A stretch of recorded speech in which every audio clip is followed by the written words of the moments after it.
ជម្រាបសួរបងប្អូនទាំងឡាយថ្មីទាំងអស់គ្នាបាទមកមើលវីដេអូពេញមានតែការកមានតែការកាត់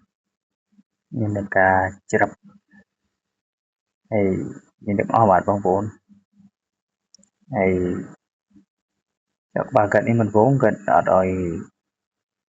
កាត់ខាងមុខទេទៅពេលទៅកាត់ឲ្យកាត់ហើយនេះមើលសក់កាត់មកដំបូងណាបងប្អូនហើយយើងក៏លេងសក់បើកាត់តិចចូលកាត់ឲ្យកាត់យកមិនគេថាឲ្យកាត់យ៉ាងជើងសបន្តិចណាបងប្អូនហើយមុតជើងស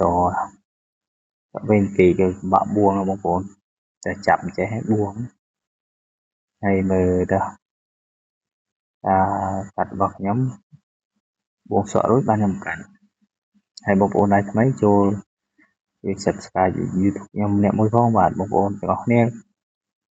ហើយអរគុណសម្រាប់ការ Subscribe YouTube ខ្ញុំម្នាក់មួយណាបងប្អូនហើយកុំធ្វើវីដេអូ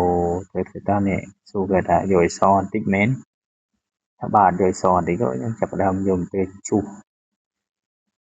ដោយប្រើ0.5ណាបងប្អូនយើងឈូសបង្ហើរួចយើងចាប់ផ្ដើមយើងស្និតមកត្រឹមណាបងប្អូនស្មោលឲ្យវាដេញស៊ីស្មោលគ្នាណាបងប្អូនហើយតាណាដែលសល់ខ្មៅយើងយកស្និតចិត្តវាតិចហើយនេះឥឡូវនេះរួចមកហៀងហើយក៏យកមកទៅច្រឹបណាបងប្អូន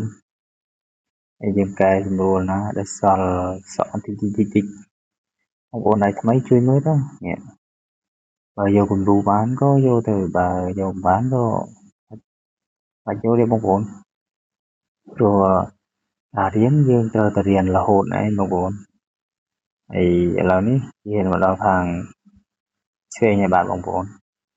នេះខ្ញុំក៏ចាប់ផ្ដើមយកមកទៅពណ៌ណាបងប្អូនយកមករុញនឹងសល់0.5ណាបងប្អូនហើយក៏រុញបើរួចក៏មើលដល់រៀងស៊ីគ្នាហើយយើងក៏ចាប់ទៅច្រឹបណាបងប្អូនហើយយើងច្រឹបរួចយើងសល់អាថ្នាតិចយើងលោយកតិចឲ្យវាដេញស្មោលគ្នាឲ្យវាបណ្ដេញគ្នាស្អាតណាបងប្អូនហើយនេះខ្ញុំយក X7 លូចបន្តិច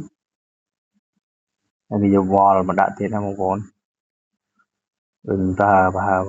ស្រួលកាត់ណាបងប្អូនអើយតែយើងចេះទៅអត់ចេះដេញដឹងតែពិបាកហើយបាទបងប្អូនហើយការកាត់ខ្ញុំនេះក៏ប្រើតែស្និតអត់បានប្រើពុំទេបងប្អូនព្រោះយើងចិត្តនឹងស្និតវាសឿមដៃណាបងប្អូនទៅយើងធ្វើឲ្យយើងលឿនណាបងប្អូនហើយដោយក្បាលផងណាបងប្អូនដោយតម្រងក្បាលភ្ញៀវផងភ្ញៀវខ្លះកាត់នឹងស្និតពិបាកណាបងប្អូនឈូសក្នុងពុំលឿនឥឡូវនេះចាប់ដើមដល់កាត់សក់ពីក្រោយឲ្យបាទបងប្អូនយើងក៏ចាប់ដើមឈូសចំកណ្ដាលមុនណាបងប្អូនយើងបែងចែងសក់ឲ្យដាច់ពីគ្នាណាបងប្អូនចេញពីពីមកហើយយើងត្រូវយកខាងណាមុនយើងត្រូវតែ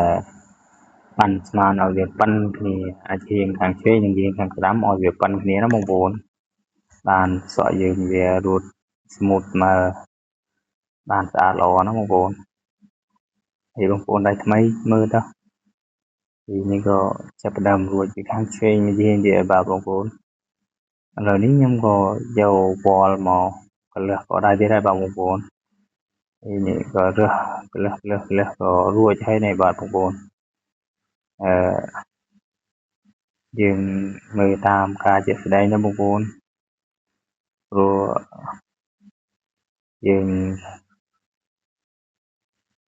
វាសាំញ៉ាំតែឥឡូវណាបងប្អូនព្រោះយើងចាប់ផ្ដើមកាត់វីដេអូចោលខ្លះទៅឥឡូវនេះចាប់ផ្ដើមរួចហើយក៏យកត្រៃចោះតិចអន្តណាដែលនៅខ្មៅណាបងប្អូនហើយយើងក៏យកកន្ត្រៃចោះហើយក៏បានចេញមកជាទម្រង់ស្អាតតិចណាបងប្អូន ឥឡូវនេះយើងយកទៅ X7 មកកបន្តិចដែលវានៅសក់បាក់បានណាបងប្អូនឥឡូវនេះយើងក៏ចាប់ផ្ដើមឈានដល់ការកហើយណាបងប្អូនព្រោះការក្រយើងក៏ចាប់ផ្ដើមឈានមកដល់ហើយបាទបងប្អូនព្រោះមើលដែរបងប្អូនហើយអ្វីដែលយើងត្រូវយកគឺយកនឹងខ្សែតកាមុនណាបងប្អូនឲ្យវាជាគោលណានេះក៏ចាប់កថែមរំលឹកគល់តិចឲ្យវាមាត់ស្ងួតបានល្អណាបងប្អូនហើយសក់យើងក៏មើលទៅចេះតែស្អាតទៅណាបងប្អូនហើយឥឡូវនេះយើងចាប់ដើមដល់ស្បែកគុំជាបាទបងប្អូនតែទៅក្រោយរហូតហើយវិលបានជុំនោះសក់កាត់ស្អាតបងប្អូនហើយយើងក៏រួមចឹងក៏វារត់ចូលគ្នាកុំឲ្យវានៅខ្មៅណាបងប្អូនព្រោះរួមខ្មៅនោះមើលទៅវាបារម្ភមើលវាអត់ម៉ត់ចូលគ្នាណាបងប្អូនហើយការកយើងខ្ញុំនេះចាប់ផ្ដើមរួចមួយងាយមកបាទខ្ញុំក៏ពងវិលមកខាងឆ្វេងទៀតក៏ចាប់ផ្ដើមជ្រាបពីតោងត្រចៀកក្រោមកញ្ចឹងកណាបងប្អូនហើយយើងចាប់ផ្ដើមជ្រាបទៅលើវិញហើយណាបងប្អូនយើងយកឡាមជ្រាបឲ្យវារឹងផ្ដេកបន្តិចរួចបានយើងជ្រាបហើយយើងក៏រំលឹងគល់ការកវាសំខាន់ណាបងប្អូនហើយយើងកត់បានស្អាតទេសក់យើងក៏មើលទៅវាអត់ស្អាតដែរហើយវាអត់ដាច់រួមស្អាតក៏សក់យើងមើលទៅវាអត់មានមូលកន្លងណាបងប្អូនអត់មានដាច់រួមដាច់អីវាមើលទៅវាអត់ចូលថ្មីសម្រាប់អ្នកស្រុកគាត់អត់ចេះមើលគាត់ថាស្អាតដល់ពេលប៉ះជាងគេអ្នកមើលគេលេខតែមកថ្មីគេស្គាល់គេដឹងណាបងប្អូនហើយឥឡូវនេះចាប់ផ្ដើមដល់ការពីលើហើយបាទបងប្អូនខ្ញុំក៏ចាប់ផ្ដើមលេងសក់ក៏តិចហើយក៏ចាប់ផ្ដើមបាញ់ទឹកណាបងប្អូនបាញ់ទឹករួចយើងក៏ចាប់ផ្ដើមយកកន្ត្រៃកាត់នឹងស្និតយកមកចាប់កាត់ហើយកាត់សក់ពីលើនេះក៏មានអីនឹងពិបាកដែរបងប្អូនដែលយើងចេះហើយស្រួលហើយយើងចង់កាត់បែបម៉េចក៏បានព្រោះធ្វើម៉េចយើងកាត់ឲ្យស្មើយើងប្រកាន់គោលការណ៍មួយដែលយើងត្រូវភ្ជាប់គ្នាណាបងប្អូនវាយើងនិយាយស្រួលស្ដាប់យើងថាយើងច្រាប់គោលវាមួយធ្វើម៉េចយើងបណ្ដេញឲ្យស៊ីគ្នាទៅក្រោយរហូតកាលណាគេកាត់ពីក្រោយមកមុខកាលណាខ្ញុំក៏កាត់ដូចគេដែរវាប៉ះណាខ្ញុំក៏កាត់ពីមុខទៅក្រោយពីក្រោយទៅមុខអត់ទាញទេបងប្អូនតែយើងចេះហើយស្រួលហើយបងប្អូនដៃថ្មីមើលទៅនេះត្រូវមែនទេនេះកន្លែងដែលយើងត្រូវចាប់កាត់នេះស្រួលដែលយើងចេះហើយកាត់ពីលើយើងនេះក៏ចាប់ផ្ដើមចេះរួចហើយបាទបងប្អូននៅបន្តិចទៀតរួចហើយឥឡូវនេះខ្ញុំចាប់ផ្ដើមលេងសក់តិចនេះសួរគាត់ថាប៉ុណ្ណឹងបានបងប្អូន